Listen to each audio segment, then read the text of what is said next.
ये तो बड़ी खबर बिहार से आ रही है। बिहार में सीएम नीतीश कुमार की यात्रा की तारीख जो है वो सामने आ गई है और इस बार सीएम नीतीश की ये जो यात्रा है वो प्रगति यात्रा के रूप में होगी और यात्रा का जो पहला चरण है उसका कार्यक्रम भी सामने आ गया है। 23 दिसंबर से पश्चिम चंपारण के बेतिया से यात्रा की शुरुआत होगी। 28 दिसंबर को वैशाली में जो है वो यात्रा का चरण आगे बढ़ेगा और ये सीएम नीतीश की प्रगति यात्रा के पहले चरण के कार्यक्रम की हम आपको तस्वीरें दिखा रहे हैं।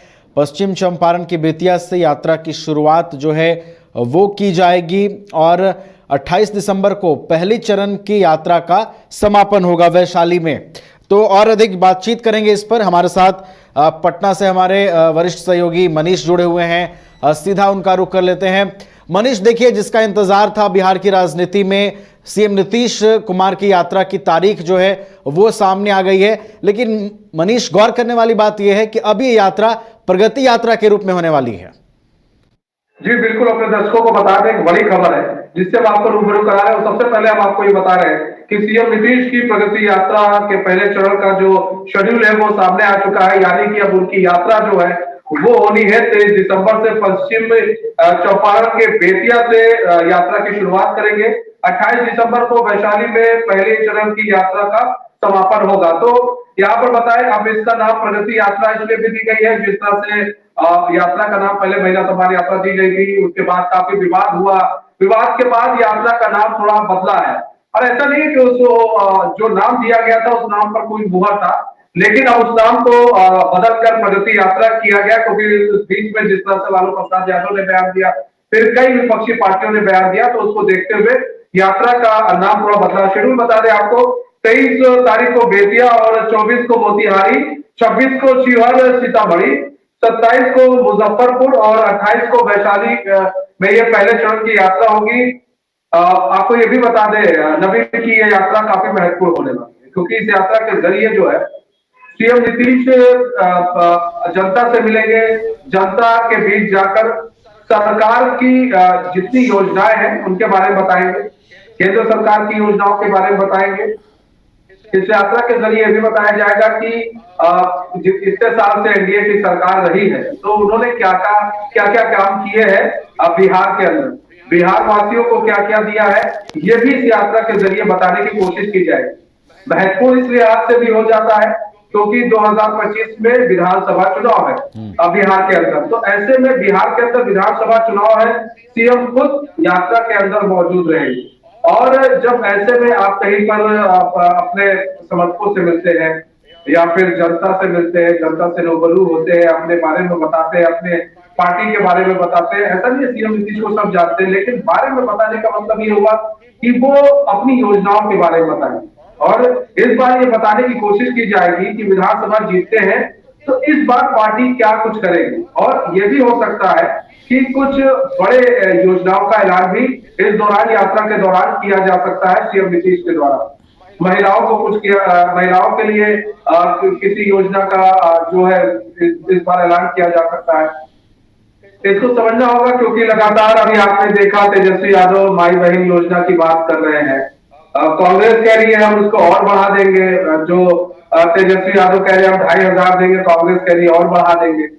सीएम नीतीश पहले से ही कई ऐसी योजनाओं को चला रहे हैं, लेकिन आधी आबादी को साधने की सभी कोशिश कर रहे हैं। कहीं ना कहीं वो सब जानते हैं कि आधी आबादी अगर एक तरफ आ जाती है तो पलड़ा भारी हो सकता है किसी भी पार्टी का और नतीजे बदल।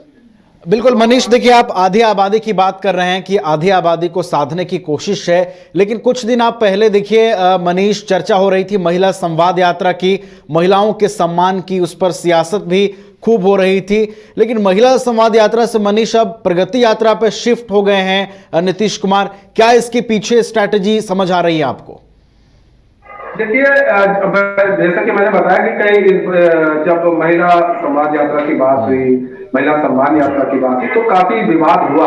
विवाद इन द सेंस विपक्षी पार्टियों ने काफी इसको लेकर घेरा नीतीश कुमार और ऐसे में काफी माथापच्ची की गई। माथापच्ची के बाद यह हुआ कि अब क्यों ना प्रगति यात्रा रखी जाए। प्रगति यात्रा में महिलाओं से भी बातचीत होगी, प्रगति यात्रा के जरिए पुरुषों से भी बातचीत होगी, प्रगति यात्रा के जरिए युवाओं से भी बातचीत होगी, प्रगति यात्रा के जरिए जो फर्स्ट टाइम वोटर्स है उनसे भी बातचीत होगी कि आप क्यों वोट करें एनडीए को, इसके बारे में बताया जाएगा।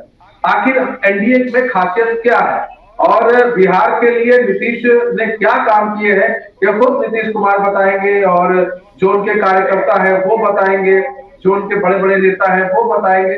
तो इस लिहाज से भी काफी महत्वपूर्ण है ये जो यात्रा है, ये होने वाली है। अभी चौथे चरण की यात्रा आपने देखा तेजस्वी यादव ने शुरू की, उसके बाद अभी उनकी भी यात्रा समाप्त हो जाएगी, वो अपने कार्यकर्ताओं से मिल रहे हैं। ऐसे में कई यात्राओं का दौर बिहार के अंदर जारी है। यात्रा के जरिए सभी लोग जो है, सभी पार्टियां चाहती है कि जितना से जितना वो जनता से जुड़ सके, जितना से जितना वो जनता के पास जा सके, जितना से जितना वो जनता से कनेक्ट हो सके, इस यात्रा के जरिए ये कोशिश की जा रही है। बिल्कुल मनीष, देखिए यानी कि आप ये कह रहे हैं कि देखिए सत्ता पक्ष की ओर से भी यात्रा हो रही है, इसके अलावा विपक्ष की यात्रा नेता प्रतिपक्ष तेजस्वी यादव की चल रही है, कार्यकर्ता दर्शन सह संवाद यात्रा उनकी हो रही है। यानी कि आप ये मान रहे हैं कि आने वाला जो चुनाव है बिहार का, वो यात्राओं के इर्द गिर्द फिलहाल घूमता हुआ नजर आ रहा है और यात्रा एक अहम कड़ी है चुनावी सफर में। यात्राओं देखिए बिल्कुल एक अहम कड़ी है और होगी क्यों ना, क्योंकि 2025 का जो चुनाव होने वाला है बिहार के अंदर विधानसभा चुनाव, इसे कोई भी पार्टी हल्के में नहीं ले रही। आपने देखा झारखंड में क्या हुआ, महाराष्ट्र में क्या हुआ, आपने सब देखा कि झारखंड में बीजेपी को बैकफुट पर आना पड़ा, बीजेपी हार गई, महाराष्ट्र में सरकार फिर से एक बार सत्ता में आ गई बीजेपी की, एनडीए की। तो कहीं ना कहीं यात्रा के जरिए जो है जो आम पब्लिक है उसे साधने की कोशिश की जा रही है और ये जरूरी भी, क्योंकि आप आम पब्लिक के बीच में जाएंगे तो आम पब्लिक आपको बताएगी कि उसे चाहिए क्या, उसे वो कहां पर सरकार गलत कर रही है, कहां पर कोई चीज लैक हो रहा है, कहां पर कुछ कमियां है हो रही है, वो सरकार को बताएंगे।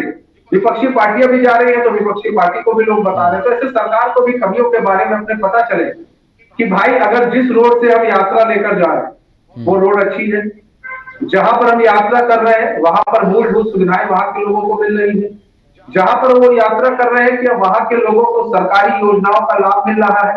ये सारी चीजें जब यात्रा के जरिए नीतीश कुमार जान पाएंगे और उसके बाद अगर उनको लगेगा तो हो सकता है कुछ बड़ी घोषणा भी कर सकते हैं। भाई उन्हें लगेगा कि कुछ ऐसी योजना की जरूरत है, उसे लाना चाहिए तो ला सकते हैं। महिलाओं के उत्थान के लिए, महिलाओं के विकास के लिए उनको लगेगा कि और भी जरूरत है, और भी किसी चीज की जरूरत है, और भी योजनाओं की जरूरत है, वो कर सकते हैं। तो कहीं ना कहीं नीतीश कुमार हो चाहे विपक्षी पार्टी हो, यात्रा के जरिए उनका बस एक ही मकसद है कि जनता से एकदम उनसे कनेक्ट होना और उनके विचार को जानना और फिर उस हिसाब से काम। चलिए ठीक है, तो यात्राओं के जरिए जनता को साधने की कोशिश हो रही है और चुनावी जमीन भी तैयार करने की कोशिश दोनों ही ओर से की जा रही है। एक और नेता प्रतिपक्ष तेजस्वी यादव कार्यकर्ता दर्शन सह संवाद यात्रा पर हैं, तो वहीं सीएम नीतीश की भी अब यात्रा प्रगति यात्रा के रूप में शुरू होगी। जनता के बीच वो जाएंगे, एनडीए सरकार के कार्यों को वो लोगों के बीच रखेंगे और आगामी चुनावों को लेकर जनता को भी साधने की कोशिश दोनों ही ओर से की जाएगी। बहुत बहुत धन्यवाद मनीष आपका हमारे साथ जुड़ने के लिए, तमाम जानकारियों के लिए। तो यात्रा की हम आपको जानकारी दे रहे थे। सीएम नीतीश कुमार की यात्रा की तारीख सामने आ गई है। प्रगति यात्रा के रूप में अब जो है नीतीश कुमार बिहार के मुख्यमंत्री वो लोगों के बीच जाएंगे और एनडीए के जो मुद्दे हैं, एनडीए का जो मिशन है उसको जनता के बीच रखते नजर आएंगे।